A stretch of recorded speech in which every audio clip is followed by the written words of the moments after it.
জুবাইদা বেগম আরেক ধাপ ছুটলেন, হাতের লাগেজটা এক প্রকার দূরেই ছুঁড়ে স্বামীর দিকে এগিয়ে আসলে তারপর জোর গলায় বলতে লাগলেন, তুমি কি রোদের আব্বু? এই তোমার কি একটুকু কষ্ট হচ্ছে না আমাদের ছেলে মেয়ে দুটোর জন্য? তোমার অন্তর এত শক্ত হলো কবে থেকে? কবির সাহেব নির্বাক হয়ে বসে আছেন, মাথা নুইয়ে রেখে হাত দুটো তার বিছানার উপর চেপে রাখা। তার অমন ভাবলেশীন ভঙ্গিমা দেখে তার ছেলের হাসি দিল জুবাইদা বেগম। চোখ ভর্তি অশ্রু নিয়ে বেশ শক্ত গলায় বলতে লাগলেন, তুমি ভুলে যেও না রোদের আব্বু, আমি একজন মা, আর একজন মায়ের কাছে তার সন্তানের চাইতে আর কিছুই বড় নয়। আমি যেমন ভালোবাসা দিয়ে পুরো পরিবারকে আগলে রাখতে জানি, তেমনি সন্তানের ওপর বিন্দু পরিমাণ আঁচ আসলে সেই একই পরিবারকে একেবারে ভেঙে ঘুরিয়ে দিতেও জানি। আমার ছেলের খুশির জন্য এমন হাজারটা সোনার সংসার ধ্বংস করার ক্ষমতা আমি রাখি। শুধু আমার ছেলেটার কোনো ক্ষতি হোক একবার, তখন আমার অন্য রূপ দেখবে তুমি। থামলেন জুবাইদা বেগম। লম্বা একটা নিঃশ্বাস নিয়ে ফের বলা শুরু করলেন, তুমি বলেছিলে না আমার ছেলের সঙ্গে তুমি সকল সম্পর্ক ছিন্ন করে ফেলবে? ঠিক আছে, তবে তাই হোক। কান খুলে শুনে রাখো জনাব কবির এহসান, আমি জুবাইদা আমার ছেলেকে নিয়ে এই বাড়ি ত্যাগ করব এবং আজীবনের জন্য আপনার সঙ্গে যত প্রকার সম্পর্ক আছে সবটা নিজ থেকে ছিন্ন করব। আপনি আর আপনার অহংকার দুটোই অটুট থাকুক। বলে তিনি সহসা চোখজোড়া নিয়ে বেরিয়ে গেলেন ঘর ছেড়ে। কবির সাহেব স্ত্রী চলে যাওয়ার পথে তাকিয়ে রইলেন ঘোলাটে চোখে। হঠাৎ করে তিনি খেয়াল করলেন তার সম্পূর্ণ শরীরে কেমন যেন কাঁপছে। কপালে হাত দিয়ে দেখলেন সেখানে অগণিত ঘামের উপস্থিতি। কবির সাহেব ঘন ঘন নিঃশ্বাস ফেলতে লাগলেন। হুট করে বুকের বাঁ পাশে কেমন চিনচিন একটা ব্যথা উঠেছে মনে হয়। মাথার দুপাশের রক্ত কেমন ফুলে ফেপে উঠেছে। কবির সাহেব দু একবার চোখ বন্ধ করে আবারও মেলে তাকান। না, এখনো সবটা কেমন ঘোলাটেই দেখাচ্ছে। কবির সাহেব মুখ হাঁ করে নিঃশ্বাস ফেলতে লাগলেন। গলা দিয়ে কোনোরূপ শব্দ বেরোচ্ছে না তার। হাঁক ছেড়েও কাউকে যে ডাকবেন তারও তো কোনো ইয়াত্তা নেই। গম্ভীর মানুষটা বহু কষ্টে টলমল শরীরটা এলিয়ে দিলেন বিছানায়। তিনি চোখ দুটো বন্ধ করে পড়ে রইলেন অসহায়ের মতন। বাবা হয়ে সন্তানের এত বড় একটা ক্ষতি কি করে হতে দিতে পারছো তুমি? এই তুমি না বলতে তোমার মেয়ে তোমার কলিজার টুকরো, তাহলে আজ কেন ওই মেয়ের নিঃশব্দ আর্তনাদ চোখে পড়ছে না তোমার? কেন তুমি তোমার বড় ভাইকে বোঝাচ্ছ না? এভাবে হাতে হাত রেখে বসে থেকে কি লাভ? স্ত্রীর কথায় অসহায়ের মতো তাকালেন সাব্বির সাহেব। রাগান্বিত রাফিয়া বেগমের হাতটা নিজে টেনে নিজের সঙ্গে বসিয়ে দিলেন তিনি। তারপর হুট করে কেমন বাচ্চাদের মতো কাঁদতে কাঁদতে বললেন, আমি আমার মেয়েকে ভালোবাসি রাফু, কিন্তু তার চেয়েও কয়েক গুণ বেশি ভালোবাসি আমার ভাইজানকে। জানো রাফু, আমি যখন সবে ক্লাস 8-এ পড়ি তখন আমার বাবা মারা যান। সেই থেকে আমার বড় ভাই নিজের সকল শখ আহ্লাদ মাটি দিয়ে আমাদের ভাইদের মানুষ করেছেন। এতটা যত্ন, এতটা ভালোবাসা হয়তো কেউ নিজের সন্তানকেও দেয় না রাফু। আমার ভাইজান সর্বদা নিঃস্বার্থভাবে ভেবে গেছেন আমাদের জন্য। এখন তুমিই বলো, আমি কিভাবে এই ভাইয়ের বিরুদ্ধে যাই? কেউ যদি আমায় বলে তুমি তোমার কলিজার টুকরো মেয়ের খুশি চাইবে না কি নিজের ভাইয়ের খুশি, তাহলে আমি চোখ বন্ধ করে আমার ভাইয়ের কথাই বলবো। সে আমার কাছে শুধু আমার ভাই না রাখু, সে আমার বাবার মতো বড় ভাই। স্বামীর এহেন কথায় বাঁকড়া হয়ে গেলেন রাফিয়া বেগম। হয়তো মনে মনে ভাবছেন একটা মানুষ তার ভাইকে এতটাও ভালোবাসতে পারে। রাফিয়া বেগম ক্রন্দনরত স্বামীর কাঁধে আলতো করে হাত রাখলেন। খানিকটা আশ্বাসের বুলি আউড়িয়েই বলেন, কেঁদো না, শরীর খারাপ করবে। রাত 10:30। অন্ধকার রুমে একা বিছানায় পড়ে আছেন কবির সাহেব। পাশে স্ত্রী নেই, হয়তো রাগ করে অন্য কোথাও শুয়ে পড়েছেন তিনি। কবির সাহেবের শরীর খারাপ লাগছে ভীষণ, তবু মানুষটা পড়ে আছে নিজের মতো করে। মুখ ফুটে কাউকে যে ডাকবেন সেই ক্ষমতা হচ্ছে না তার। ইস, কেউ যদি একটু এসে মাথায় পানি ঢেলে দিত খানিকটা, তাহলে হয়তো স্বস্তি মিলতো তার। মাথাটা যে কি পরিমাণ টকবক করছে, হয়তো প্রেশার বেড়ে গিয়েছে কয়েক গুণ। অন্ধকার রুমটা আচমকা এক ফালি আলোর দেখা মিলল। কবির সাহেব ভারী হয়ে আসা চোখ দুটো কোনো মতে ঘুলে তাকালো সেদিকে। কেউ একজন শটান হয়ে দাঁড়িয়ে আছেন। দরজার হাতল ধরে কবির সাহেব পারছেন না তাকে ডাকতে। তিনি শুধু কাতর দৃষ্টি ফেলে রেখেছেন অন্ধকারে নিমজ্জিত ব্যক্তিটির পানে। কিয়ৎক্ষণ বাদে পা চিপে টিপে দরজায় দাঁড়িয়ে থাকা ব্যক্তিটি ঘুরে ঢুকলো ঘরে। নিঃশব্দে এসে বসলেন কবির সাহেবের পায়ের কাছে। পরক্ষণে কবির সাহেবের পা দুটো নিজের কোলে নিয়ে ধীরে ধীরে টিপে দিতে লাগলেন। তারপর কোনো রকম নীরবতায় কাটলো বেশ কিছুটা মুহূর্ত। ধীরে ধীরে কবির সাহেব যেন নড়ার ক্ষমতাটাও হারিয়ে ফেলছেন। তিনি হুট করে টের পেলেন তার পায়ের উপর পানির স্পর্শ। কবির সাহেবের আর বুঝতে বাকি নেই তার পায়ের কাছে বসে থাকা ব্যক্তিটি হয়তো নিঃশব্দে কাঁদছেন। তিনি নিজের সর্বশক্তি দিয়ে খানিকটা নড়লেন। তখনই তার পায়ের কাছে বসে থাকা সাব্বির সাহেব মোটা হয়ে আসা গলায় বলতে লাগলেন, ভাইজান, এটা আমি। কবির সাহেব শুনলেন কিন্তু কিচ্ছু বললেন না। ক্লান্ত চোখ দুটো কোনো মতে মেলে রাখলেন। কিয়ৎক্ষণ বাদে তার কানে ভেসে আসে সাব্বির সাহেবের ধরে আসা কঞ্চ। ভাইজান, তুমি একদম চিন্তা করো না। তোমার যেভাবেই ভালো মনে হয় সেভাবেই করো না। আমি জানি তুমি সঠিকটাই ভাববে, কিন্তু ভাইজান। এ পর্যায়ে গলাটা ধরে এসেছে সাব্বির সাহেবের। তিনি বারে বারে ঢোক গিলে নিজেকে সামলানোর প্রয়াস চালান। তারপর আবারও বলেন, ভাইজান, বাবা হয়ে সন্তানের কষ্ট সহ্য করতে পারছি না আমি। আমার বুকটা ফেটে যাচ্ছে ভাইজান। ও ভাইজান, আমি তোমার পায়ে পড়লে তুমি কি আমায় রোদের খুশিগুলো ভিক্ষা দিবে আমার অনুমতি আমার মেয়েটাকে বিয়ে করার? ভাইজান, তোমার যেটা ভালো মনে হয় তুমি করো, আমার কোনো আফসোস নাই। কিন্তু দেখো, আবার বাবা হিসেবেও ওদের কাছে যেন সারা জীবনের জন্য ছোট না হয়ে যাই। জানো ভাইজান, আমার মেয়েটা না এতটাও মুখ চোরা ছিল না কখনোই। তার যখন যেটা লাগতো সে আমায় ফটাফট বলে দিত। কিন্তু আফসোস আমার, সে আমার রোদকে পছন্দ করলো, অথচ আমি একটিবারের জন্য টেরও পেলাম না। ভাইজান, আমি জানি না আমার মেয়েটা সত্যি রোদকে ভালোবাসে কিনা, কিন্তু রোদের আহাজারি দেখে আমি শতভাগ নিশ্চিত আমার মেয়েটাও তাকে ভালোবাসে। ভাইজান, বাবা হয়ে মেয়ের ভালোবাসার জন্য পায়ে পড়ছি তোমার। আমায় দয়া করে ফিরিয়ে দিও না। আমি কথা দিচ্ছি, আমি সারা জীবন তোমার প্রতি কৃতজ্ঞ থাকবো।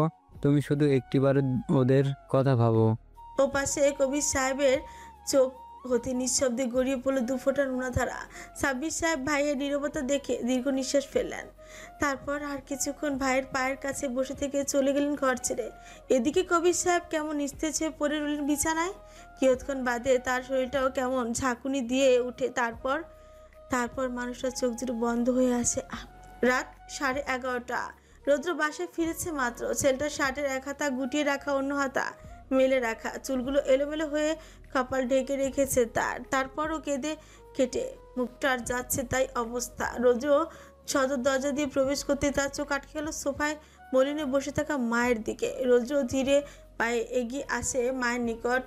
মায়ের মাথায় আলতো করে হাত রাখতে চমকে তাকান জুবাইদা বেগম। রৌদ্র হালকা হাসল। মায়ের পাশে বসে ধিমি স্বরে বলল, এত রাতে এখানে বসে আছো কেন আম্মু? জুবাইদা বেগম ছেলের দিকে তাকায়। ছেলেটার এলোমেলো চুলগুলো হাত দিয়ে খানিকটা ঠিক করে দিয়ে বলল, কোথায় ছিলি বাবা? তেমন কোথাও না। আচ্ছা, আব্বু ঠিক আছে তো? এমন কথায় জুবাইদা বেগমের মুখটাও কেমন শুষ্ক হয়ে আসলো যেন। তিনি কঠিন গলায় বললেন, ঠিক থাকবে নাই বা কেন? সে তো এখন নিজের চিন্তায় ব্যস্ত। রৌদ্র সরু চোখে চাইলো মায়ের দিকে, তারপর চিন্তিত সুরে পড়ল, এভাবে বলো না আম্মু। আজ সারাদিন ভীষণ চাপ গিয়েছে আব্বুর উপরে। এমনিতেই তার হার্টের সমস্যা আছে। তোমার এখন উচিত আব্বুর প্রতি একটু বেশি কেয়ারফুল থাকা। জুবাইদা বেগম একদৃষ্টিতে চেয়ে ছেলের দিকে। চোখ দুটো তার আবারও ভরে আসলো যেন। তিনি তৎক্ষণাৎ ছেলের দুগালে হাত রেখে কপালে বারবার ঠোঁট ছুঁয়ে দিল। ভীষণ গর্বের সঙ্গে বলল, আমার এক জীবনের সকল পুণ্যের ফলস্বরূপ তোকে পেয়েছি বাবা। আল্লাহ তোকে এতটা ধৈর্য কিভাবে দিল? আমি যে পারলাম না বাপ তোকে তোর খুশিটা পাইয়ে দিতে। রুদ্র মুচকে হাসল। মায়ের দিকে তাকে আশ্বাস দিয়ে বলল, চিন্তা করো না আম্মু, দেখবে সব ঠিক হয়ে যাবে। জুবাইদা বেগম ভেজা চোখে হাসলেন একটুখানি। তারপর ছেলের দিকে তাকে চলে গেলেন নিজের রুমের দিকে। রৌদ্র কিছুক্ষণ বসে থেকে চলে আসে নিজের রুমে। জুবাইদা বেগম নিঃশব্দে ঘরে ঢুকলেন। আলমারি থেকে নিজের তোয়ালেটা নিয়ে চলে গেলেন ফ্রেশ হতে। প্রায় মিনিট দশেক পর বেরিয়ে আসেন তিনি। ভেজা হাত পা মুছে নিয়ে বসলেন বিছানায়। তারপর স্বামীর পাশে শুয়ে পড়েন আলগোছে। মিনিট খানেক পেরোতেই চোখে ঘুম ধরা দিলেও না তার।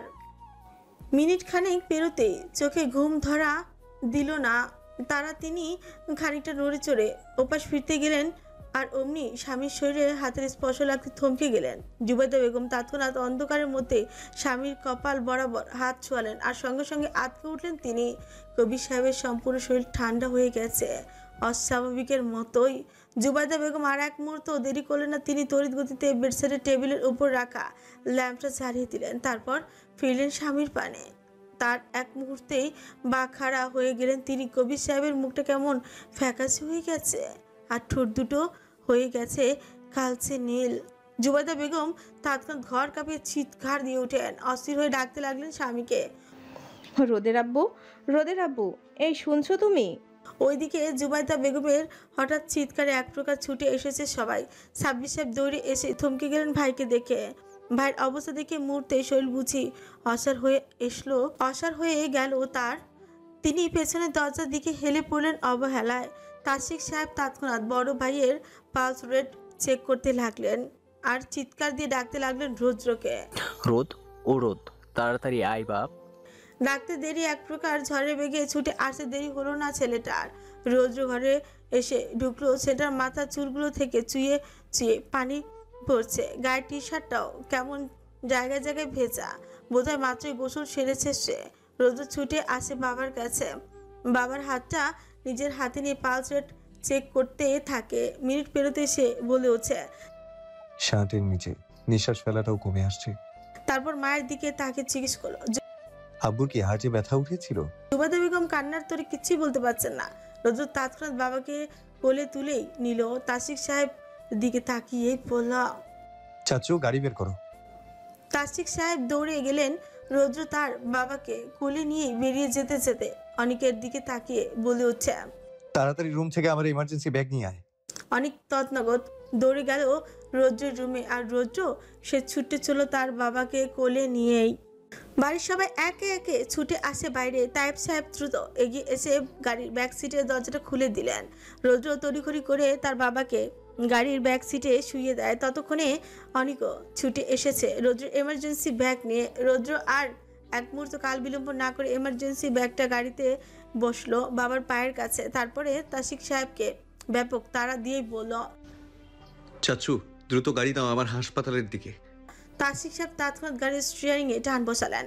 মাথায় রাজ্যসমূহ চিন্তা নিয়ে গাড়ি ছুটাতে লাগলেন হাসপাতালের দিকে। রৌদ্র তার দ্রুত তার বাবার পা দুটো নিজের কোলে তুলে সামান্য উঁচিয়ে রাখলো, যেন অচেতন কবির সাহেবের মস্তিষ্কে রক্ত চলাচল কিছুটা হলেও স্বাভাবিক হয়। তারপর রৌদ্র এক হাতে নিজের পকেট থেকে ফোনটা বের করে কল লাগায় হসপিটালের রিসিপশনে। দুবার রিং হতেই ওপাশ থেকে ফোনটা রিসিভ হলো, আর সঙ্গে সঙ্গে রৌদ্র হুকুম ছুড়ে বলল, এমার্জেন্সি ইউনিট রেডি রাখুন, আই এম কামিং। কথাটা শেষ করে রৌদ্র ফোনটা পাশে রাখলো। পরক্ষণেই নিজের এমার্জেন্সি ব্যাগটা খুলে প্রয়োজনীয় জিনিসপত্র বের করতে লাগলো একে একে। প্রথমে একটা স্ট্রেচেবল পালস অক্সিমিটার লাগিয়ে নিল সে। কিয়ৎক্ষণ বাদেই সেটার স্ক্রিনে ফুটে ওঠে SP02 81/। রৌদ্র আরেক ধাপ চিন্তিত হয়ে পড়ে এসব দেখে। এ যে বিপজ্জনকভাবে খুব কম। সে আর দেরি না করে ব্যাগ থেকে ছোট্ট অক্সিজেন সিলিন্ডারটা বের করে নেয়। তারপর সেটাই চালু করে কবির সাহেবের মুখে লাগিয়ে দেয়। পরক্ষণেই ব্যাগ থেকে IV ক্যানোলা বের করে বাবার হাতে বসায়। বা হাতে ব্যাগ হাসে নর্মাল স্যালাইনটা বের করে লাগিয়ে দেয় ক্যানোলায়। তারপর রৌদ্র এক হাতেই বাবার পালস রেট ধরে তড়িঘড়ি করে দৃষ্টি রেখে অপেক্ষায় করলো মাত্র 2 মিনিট। না, তার বাবার পালস রেট দুর্বল হয়ে আসছে, মাত্র 40 থেকে 45 BPM, যা কিনা একদমই বিপদসীমার কাছে। রৌদ্র তখন ব্যস্ত হাতে ব্যাগ থেকে বের করে অ্যাট্রোপিনি ইনজেকশন IV। তারপর মুহূর্তটি ব্যয় সেটি পুশ করে দেয় বাবার শরীরে। হাতের কাজ শেষে রৌদ্র এক পলক তাকালো বাবার ফ্যাকাশে হয়ে আসা মুখপানে। ছেলেটার চোখ দুটো কেমন ভরে আসলো হঠাৎই।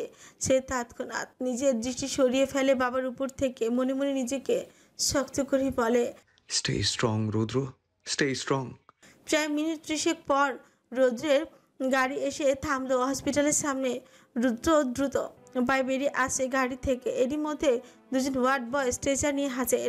রৌদ্র ধীরে ধীরে তার বাবাকে কোলে তুলে স্ট্রেচারে শুয়ে দিল। ওয়ার্ড বয়রা স্ট্রেচার ধরে সামনে এগোতে এগোতে সকলের উদ্দেশ্যে বলতে লাগলো, The patient is unconscious. Please make way. Make way. Hello প্রিয় শ্রোতা বন্ধুরা, আপনারা শুনছেন পুতুল ডায়েরি প্রেজেন্টস ভালোবাসার সুন্দর সুন্দর গল্প। আমাদের কাজকে আরো সুন্দর করার জন্য আপনাদের উৎসাহ প্রয়োজন। আপনাদের উৎসাহ আমাদের অনুপ্রেরণা। ধন্যবাদ। আশেপাশে লোকজনরা সরে গেল তৎক্ষণাৎ। রৌদ্র দ্রুত পায়ে এগিয়ে গেল এমার্জেন্সি ইউনিটের দিকে। কবির সাহেবকে এমার্জেন্সি রুমে নেওয়ার পর তাকে বেড 1-এ তোলা হলো। রুমটিতে আগে থেকে রেডি করা ছিল oxygen cylinder, portable ECG machine, arm bag, vitals monitor. বেডের মাথার পাশে রাখা আছে ক্র্যাশ কার্ড। রৌদ্র দ্রুত ছুটে যায় রেডি হতে। অন্যদিকে কবির সাহেবকে বেডে তোলার সাথে সাথে নার্সদের মধ্যে একজন ছুটে এসে ইসিজি মেশিন সংযোগ করলো। অন্যজন বিপি মনিটরিং স্টার্ট করলো। পাশে দাঁড়ানো আরেকজন পালস রেট চেক করতে লাগলো। তারপর রৌদ্র নিজে এসে SP02 চেক করতে লাগলো। কিয়ৎক্ষণ বাদে ইসিজি স্ক্রিনে ফুটে ওঠে হার্ট অ্যাটাক। রৌদ্র দ্রুত চপ নিন টেস্ট পাঠায়। রিপোর্টটা আসার আগে নার্সের উদ্দেশ্যে বলে উঠছে, অ্যাড্রেনালিন রাখা আছে তো? আইএনজি ডোপামিন ড্রিপ চালাও। থ্রম্বোলিসিস ইনজেকশন প্রস্তুত করো। স্ট্রেপ্টোকাইনিস 15 লাখ ইউনিট 4 ফাস্ট। নার্সরা দ্রুত মাথা ঝাঁকিয়ে কাজে লেগে পড়ে। এরই মাঝে একজন নার্স প্রায় চিৎকার দিয়ে বলে ওঠে, স্যার, ওনার হাত ঠান্ডা হয়ে যাচ্ছে, পালস পাওয়া যাচ্ছে না। তখনই মনিটরে দেখা মিলে একটানা সাদা রেখা, যেখান থেকে ভেসে আসছে বিষাদ শব্দ, বিপ বিপ পিপ। সবাই এক মুহূর্তের জন্য স্তব্ধ হয়ে গেল। পুরোটা এমার্জেন্সি রুমে তৎক্ষণাৎ ছেয়ে গেল এক অন্যরকম নীরবতা। রোদ্রের বুঝতে আর বাকি রইল না তার বাবার কার্ডিয়াক অ্যারেস্ট হয়েছে। সে এক মুহূর্ত থমকে থেকে পরক্ষণে প্রায় চিৎকার দিয়ে বলে ওঠে, কোড ব্লু, সিপিআর শুরু করো। এই তাড়াতাড়ি ক্র্যাশ কার্ট আনো, অ্যাড্রেনালিন আনো এক্ষুনি। নার্সরা দ্রুত রোদ্রের কথা অনুযায়ী কাজে লেগে পড়ে। সকলে মিলে তৎক্ষণাৎ প্রথম সিপিআর সাইকেল শুরু করে। একজন নার্স নিস্তেজ কবির সাহেবের বুকে চাপ দিচ্ছে ছন্দে ছন্দে, অন্যজন মুখে অক্সিজেন দিচ্ছে আম্বু ব্যাগ দিয়ে। রৌদ্র নিজে আর্ডিনালাই 1 mg আইভি পুশ করলো বাবার শরীরে। তারপর থামলো 1 মিনিট। না, এখনো পালস মিলছে না কবির সাহেবের। দ্রুত রৌদ্র অর্ডার দেয় দ্বিতীয় সিপিআর সাইকেল চালাতে। নার্সরা আবারও আগের ন্যায় নিজেদের কাজে তৎপর হলো। রৌদ্র এবার দ্বিতীয় ডোজ পুশ করে। তারপর ডপিমাইন ড্রিপ শুরু করে। প্রেশার সাপোর্টে চলতে থাকলো জীবন যুদ্ধ। নার্সরা একে একে নিজেদের সর্বোচ্চ চেষ্টা চালাচ্ছেন নিজের নিস্তেজ মানবের পালস ফিরিয়ে আনতে। রৌদ্র দৃঢ় চোখে তাকিয়ে আছে দেয়াল ঘড়ির দিকে। সেকেন্ডের প্রতিটি ঘূর্ণন যেন তার হার্টবিট বাড়িয়ে দিচ্ছে। অজানা আতঙ্কে গলা শুকিয়ে গেছে তার। মস্তিষ্কে এসে হানা দিচ্ছে অহেতুক চিন্তা ভাবনা। তার বাবা ফিরবে তো? প্রায় মিনিট 2 পেরোলো। এরই মধ্যে মনিটর একটা ছোট্ট কম্পনের দেখা মিলল। তারপর সামান্য একটা ঢেউ খেলো। Beep pause, beep pause, beep. Kabir সাহেবের পালস ফিরে এসেছে SP02 বাড়ছে ধীরে ধীরে। দৃশ্যে রুমে বসে সকলে একযোগে স্বস্তি নিঃশ্বাস পেল। সকলের চোখে মুখে চেয়ে গেল এক ধরনের প্রশান্তি। রৌদ্র অনিমেষ চেয়ে তাকিয়ে রইল বেডে শুয়ে থাকা বাবার পানে। চোখ দুটো তার ইতিমধ্যে ভরে এসেছে। আজ যদি ডাক্তার হয়েও বাবাকে ফেরাতে না পারতো, তখন এই মুখ কিভাবে দেখাতো সে? কিভাবে ক্ষমা করতো নিজেকে? ছেলেটার পরপর দুটো শুকনো ঠোক গিলল। পিছিয়ে গেল এক কদম। শুষ্ক অধৈর্যরা জিভ দিয়ে খানিকটা ভিজিয়ে নার্সের দিকে তাকালো। হুকুম ছিল এক প্রকার, চেক পিপলস। বলে সে পরনের অ্যাপ্রনটা হাতায় চোখ দুটো মুছে নিল কোন রকম। তখনই একজন নার্স বলল, স্যার, পেশেন্ট আনকনসিয়াস হলেও রেসপন্স করছে। তারপর একজন এগিয়ে গিয়ে কবির সাহেবের বন্ধ চোখের পাতা খুলে লাইট দিয়ে চোখ দুটো চেক করে বলল, স্যার, পিউপিল রিঅ্যাক্টিভ, অক্সিজেন যাচ্ছে মস্তিষ্কে। তার মানে বিপদ এখনো কাটেনি। রৌদ্র তখন দ্রুত শটান হয়ে দাঁড়ায়। ওয়ার্ড বয়দের উদ্দেশ্যে জোর গলায় বলল, পেশেন্টকে দ্রুত আইসিইউতে শিফট করুন, কুইক।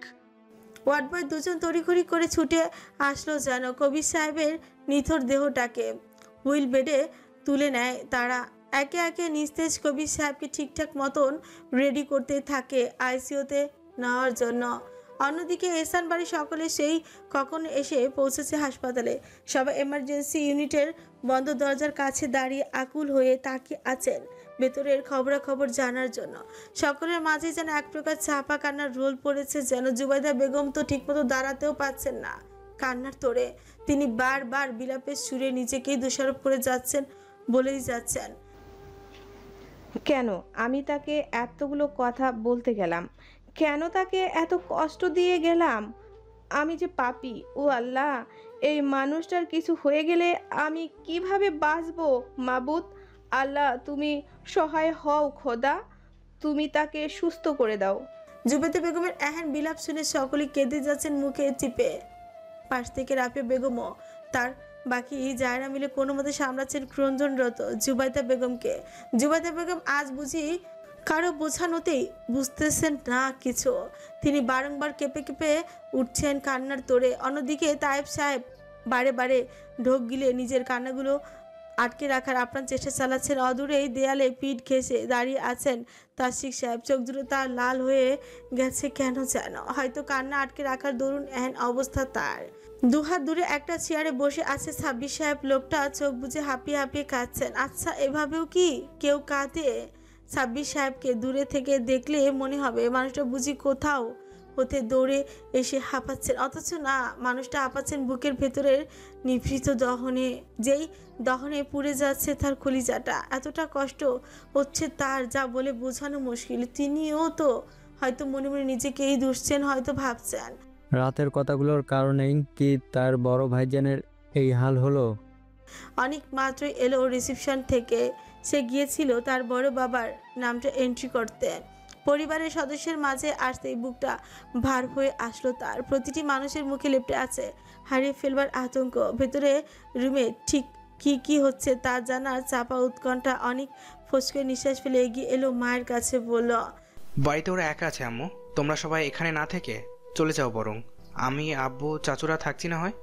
ছেলের কথায় কাঁদো কাঁদো মুখটা কোনো মতো উপরে তুলে না বোধক মাথা নাড়লেন রাফিয়া বেগম।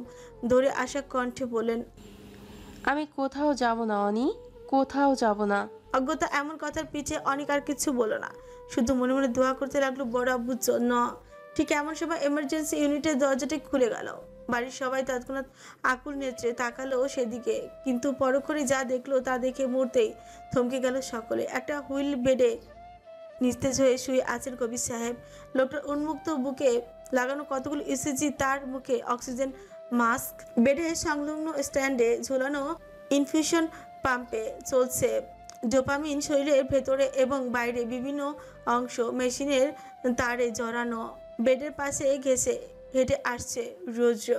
এহেন দৃশ্য দেখে থমকে গেল সকলে। জুবাইদা বেগম তো এক প্রকার ছুটে আসতে লাগলেন স্বামীর দিকে। হঠাৎ এমন দৌড়ে আসায় শাড়িতে পা লেগে যায় মানুষটার।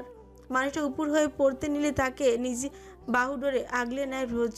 জুবাইদা বেগম ছেলেকে শক্ত করে ধরলেন, পাগলের মতো থেমে থেমে ছেলেকে বলতে লাগলেন, তোর বাবার কি হয়েছে রোদ? তোর বাবার শরীরে এসব কি লাগানো রোদ? আমার স্বামী সুস্থ হয়ে যাবে তো রোদ? রোদ্র ওয়ার্ডবদের ইশারায় আইসিইউর দিকে এগিয়ে যেতে বলল। জুবাইদা বেগম তখন পাগলের মতো স্বামীর কাছে যেতে চাইলেন, কিন্তু ছেলের শক্ত বাহুডোর হতে ছুটতে পারলেন না তিনি।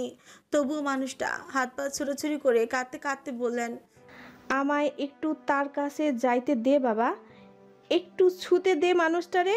ও বাবা, বাবা রে, তোর বাবা সব সময় বলতো, জোবা হাসপাতালে গেলে আমার মাথা ব্যথা করে, আমি হাসপাতালের উটকো গন্ধটা সহ্য করতে পারি না। তাহলে তাহলে আজ কেন মানুষটা এখনো হাসপাতালে শুয়ে আছে? তার নাকে কি আজ সেই উটকো গন্ধটা যাচ্ছে না? যাচ্ছে, হয়তো যাচ্ছে রোদ। তোর বাবার কষ্ট হচ্ছে, তার কাছে আমায় একটু যেতে দে বাবা, একটু স্পর্শ করতে দে লোকটাকে।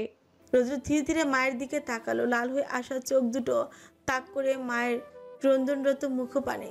তারপর মুখ থেকে মাস্কটা খুলে নিয়ে বলে, এমন করেন আম্মু, আব্বুকে ইমার্জেন্সি আইসিইউতে নিতে হবে। এখন একটা মুহূর্ত সময় নষ্ট করার মানে অনেক কিছু। প্লিজ তুমি একটু ধৈর্য ধরো। জুবাইদা বেগম ছলছল চোখে চেয়ে রইলেন ছেলের দিকে। কান্নাটা কোন রকমে গিলে নিয়ে থেমে থেমে বলেন, তোর বাবা সুস্থ হয়ে যাবে তো রোদ? রৌদ্র মায়ের কপাল বরাবর আলতো করে ঠোঁট ছোঁয়ায়। মায়ের আদুরি মুখটা নিজের দু হাতের তালুতে নিয়ে আস্তে আস্তে সুরে বলে, তুমি চিন্তা করো না মা, তোমার ছেলে ঠিক তার বাবাকে সুস্থ করে ছাড়বে ইনশাল্লাহ। তুমি শুধু আল্লাহকে রাখো।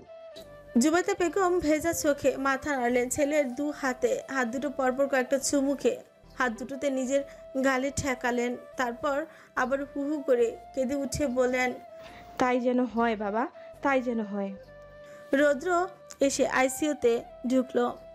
বাবার বেডের কাছে এসে সরু চোখে মানুষটার অবস্থা পর্যবেক্ষণ চালালো কিয়ৎক্ষণ। কবির সাহেবের শরীরে আইভি ডোপামিন চলমান, অক্সিজেন চলছে 10 লিটার মিনিট, পাশে ইসিজি মনিটরিং চলছে, সেই সাথে পাল্লা দিয়ে চলছে অ্যান্টিবায়োটিক্স।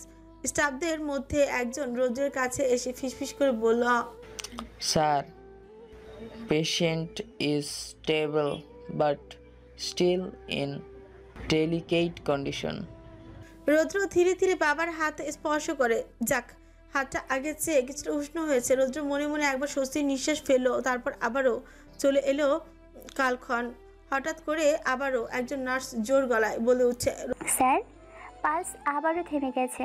রৌদ্র তৎক্ষণাৎ পয়েন্টারে চোখ রাখে, দেখতে পায় একেবারে সোজা লাইনটার অস্তিত্ব। রৌদ্র এবার নিজের পেশাদারিত্বকে সামনে রেখে মুখের আদলে গাম্ভীর্যের ছাপ ফুটিয়ে বলে, কোড ব্লু, কুইক। রৌদ্র ফের মনিটরে খেয়াল করলো। হার্টবিট কেমন এলোমেলো হয়ে গেছে, পালস হারিয়ে যাচ্ছে আবারও। তার রৌদ্র তৎক্ষণাৎ বাবার বুকে হাত রাখে, বুঝতে পারে হার্ট থেমে গেছে আবারও। তখনই পাশ থেকে একজন নার্স অস্থির গলায় বলে উঠছে, স্যার, ভিএফ শুরু হয়েছে। রৌদ্র তৎক্ষণাৎ হাত বাড়িয়ে বলে উঠছে, ডেফিব্রিলেটর আনো, 200J সিনক্রোনাইজড, কুইক। নার্স দুজন সঙ্গে সঙ্গে নিয়ে এলো, এনেই বলল, ক্লিয়ার স্যার। রৌদ্র ফটাফট এসে ডিসি শক হাতে নিল। তারপর ইশারায় একজনকে বলল সুইচ দিতে। নার্স মাথা ঝাঁকিয়ে সুইচ অন করলো। রৌদ্র সবাইকে বলল, সরে দাঁড়াও। সকলেই সরে গেল। তৎক্ষণাৎ রৌদ্র ঠোঁট গোল করে নিঃশ্বাস ফেলে শক দিল বাবার বুক বরাবর। মুহূর্তেই পুরো শরীর ঝাঁকিয়ে ওঠে কবির সাহেবের। তারপর আবারও নিস্তব্ধতায় ছেয়ে গেল চারিপাশ। রৌদ্র ফের দিল শক, আবারও পুরো শরীর কেঁপে ওঠে নিস্তেজ কবির সাহেবের।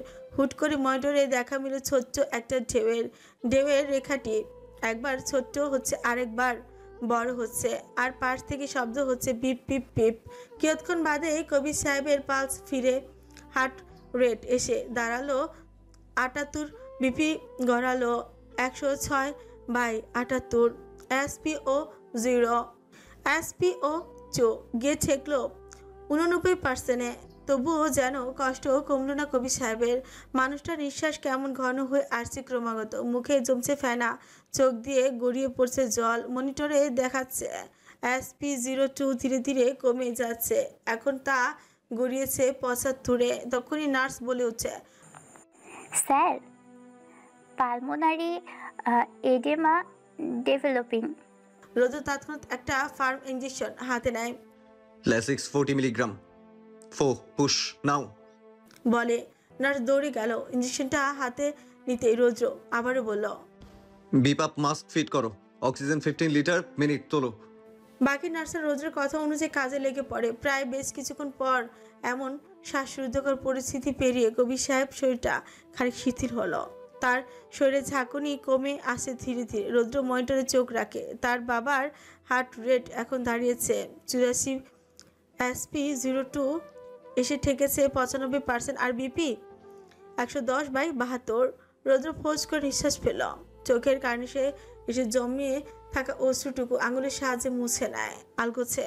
এই নিয়ে দুবার কার্ডিয়াক অ্যারেস্ট হলো ওর বাবার।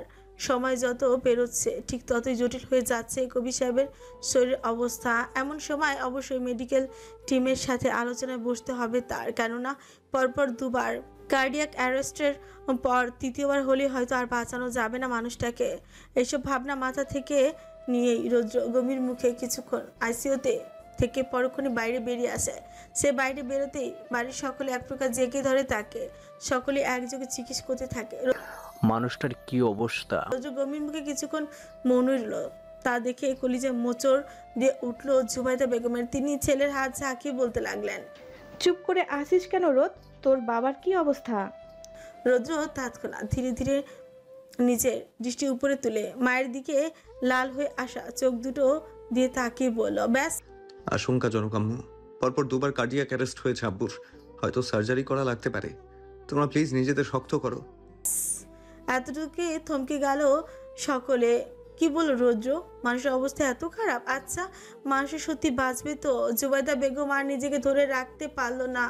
দুর্বল শরীরটা টলতে টলতে জ্ঞান হারলেন তিনি। রৌদ্র চট করে মাকে বুকে আগলে নেয়, মায়ের গালে আলতো করে হাত চাপড়ে দিয়ে বলে, মা, মা, চোখ খুলো মা।